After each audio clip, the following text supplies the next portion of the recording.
Thank you very much, ladies and gentlemen. We are ready to get underway.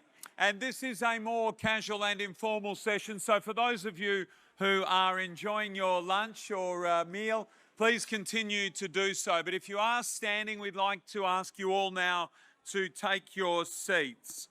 So thank you, everybody. If you could be seated, that would be greatly appreciated.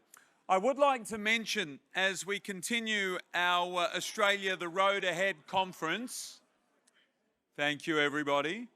I would like to mention there is no need for videos to be taken. All of our speakers and all of the presentations will be available online at the conclusion of today. So if there's anything that you want to go back and watch or see, you will be able to do that. And importantly, if there are any younger people who you might like to share some of the great ideas. I've had lots of people say it's a shame that it's this time of the day when many of the younger people in our community, our like-minded community, aren't able to be here. We understand that, of course, but you will be able to share these wonderful presentations and we'll encourage you to do so. So please, no individual filming necessary. I'm about to introduce Jennifer Grossman, and I say that because Jennifer will also be reintroduced at the end of the day.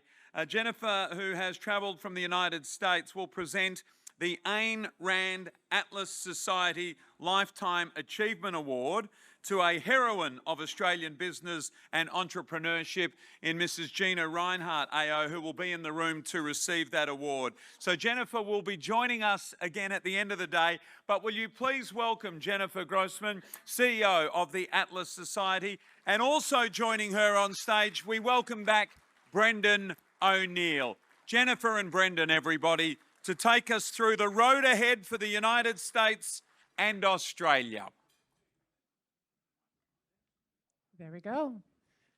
Good afternoon, everyone. I think it's the middle of the night for my time clock in Malibu, California, but I'm really excited to be here. It actually feels very tame compared to what I just came from in the United States.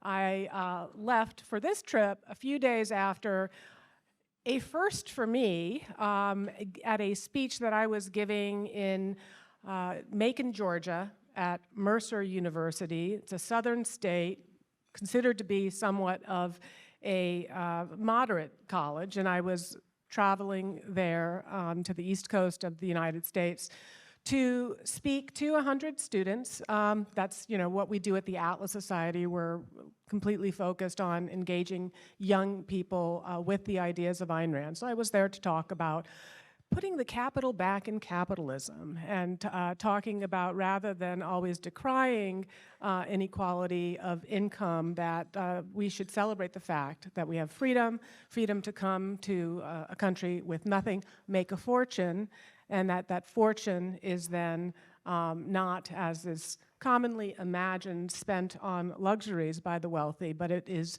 invested in production, and that it is that seed corn of production that drives all progress and innovation in society. So that was what I planned to talk about.